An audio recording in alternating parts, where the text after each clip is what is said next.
warahmatullahi wabarakatuh.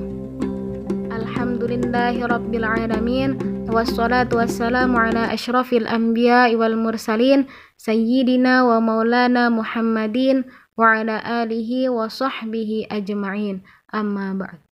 Saudara-saudaraku sekalian yang dirahmati Allah, alhamdulillah pada kesempatan kali ini kita akan belajar mengenai kaidah-kaidah tafsir tentang al-wujuh wan nadhair. Sebagaimana yang telah kita ketahui bersama bahwa Al-Qur'an diturunkan dengan menggunakan bahasa Arab, yakni menggunakan kosakata yang indah yang tentunya berbeda dengan kosakata masyarakat Arab pada umumnya. Ini karena ayat-ayat Al-Qur'an merupakan kalam ilahi, sedangkan bahasa Arab yang digunakan masyarakat Arab sehari-hari adalah bahasa yang disusun oleh manusia. Inilah pokok inti yang akan dibahas kali ini, yaitu mengenai keunikan bahasa Arab Al-Qur'an yang dilihat dari segi kosakatanya atau dalam kaidah tafsir dikenal dengan al-wujuh wan nadhair. Pertama, kita akan membahas mengenai pengertian al-wujuh. Al-wujuh adalah kata yang sama, baik huruf maupun bentuknya, yang ditemukan dalam berbagai redaksi atau ayat dalam Al-Qur'an dengan makna yang beraneka ragam. Singkat pengertiannya adalah lafadznya sama, namun maknanya berbeda-beda. Sebagai contohnya adalah kata al-huda yang terdapat dalam Al-Qur'an memiliki 17 wajah atau makna. Di antaranya ialah yang pertama, surah Al-Fatihah ayat 6, yaitu kata ihdina. Menurut Imam Suyuti dalam kitab tafsirnya, Al-Itqan fi Ulumil Qur'an, tafsirannya bermakna tetap atau teguh. Yang kedua, surah Al-Imran ayat 73, yaitu kata hudallahi. Menurut Imam Suyuti, tafsirannya bermakna agama.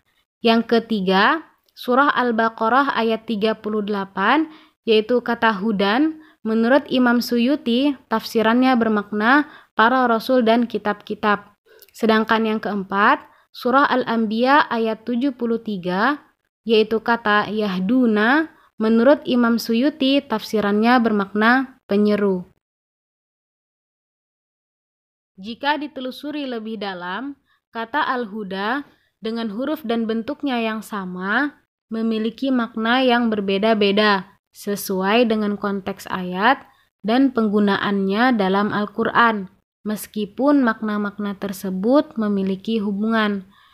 Jika kita kaitkan antara makna-makna al-huda, pada dasarnya kata al-huda berarti petunjuk Allah, dan petunjuk Allah itu adalah agama Islam. Untuk memiliki keimanan dan keyakinan yang benar kepada Allah dapat melalui utusan para rasul yang senantiasa menyerukan perintah Allah dan dari kitab-kitab yang diturunkan kepada mereka agar kita senantiasa berpegang teguh dengan ajarannya. Selanjutnya, pengertian an-nadhair. An-nadhair adalah makna bagi satu kata dalam satu ayat yang sama maknanya dengan ayat yang lain walaupun menggunakan kata yang berbeda. Singkat pengertiannya adalah lafadznya berbeda namun maknanya sama. Sebagai contohnya adalah kata khauf dalam surah Quraisy ayat 4 dan kata khosyah dalam surah An-Nisa ayat 77 yang sama-sama bermakna takut. Walaupun kedua kata tersebut sama bermakna takut, tapi dua kata tersebut memiliki perbedaan jika dilihat dari kedalaman analisisnya. Menurut Imam As-Siddiqi, dalam bukunya Ilmu-Ilmu Al-Qur'an, mengatakan bahwa kata khosyah lebih tinggi rasa takutnya dibandingkan dengan kata khauf, karena takut pada kata khosyah adalah takut yang menyeluruh, sedangkan takut pada kata khauf adalah takut yang tidak menyeluruh. Ini karena khosyah timbul dari besarnya rasa takut, sekalipun yang mengalami khosyah adalah orang yang kuat. Sedangkan khauf timbul karena kelemahan diri, walaupun yang ditakuti itu hal yang kecil.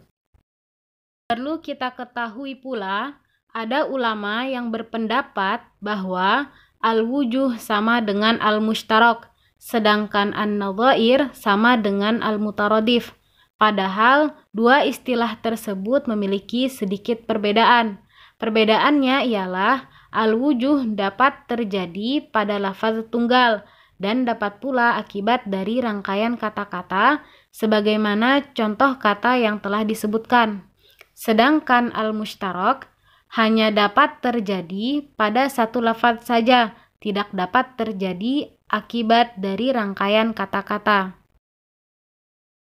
Begitu pula antara an-nadhair dengan al-mutaradif.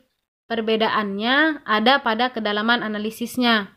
Analisis yang ditinjau melalui pemaknaan an-nadhair lebih dalam dibandingkan dengan makna al-mutaradif. Dengan syarat, perbedaan makna atau penekanan makna pada masing-masing kata tidak menjadikan makna kata tersebut jauh berbeda dengan makna dasarnya. Inilah perbedaan antara al-wujuh dengan al-mushtarak dan an-nadhair dengan al-mutaradif. Demikianlah keunikan dan keindahan kosakata bahasa Arab yang terdapat dalam Al-Quran. Penting sekali bagi seorang mufassir, terutama mufassir pemula, untuk mengetahui perbedaan lafaz dan makna setiap kata jika ingin menafsirkan Al-Quran agar sesuai dengan konteks ayatnya. Meskipun dalam menafsirkan kata tersebut sesuai dari segi bahasanya, namun konteks masing-masing ayat tetap berbeda-beda. Inilah pentingnya agar mufassir dapat menghindari kerancuan makna dan kesulitan dalam memahami ayat. Demikian pembahasan mengenai kaidah-kaidah tafsir tentang al-wujuh wan nadhair. Wabillahi taufiq wal hidayah. Assalamualaikum warahmatullahi wabarakatuh.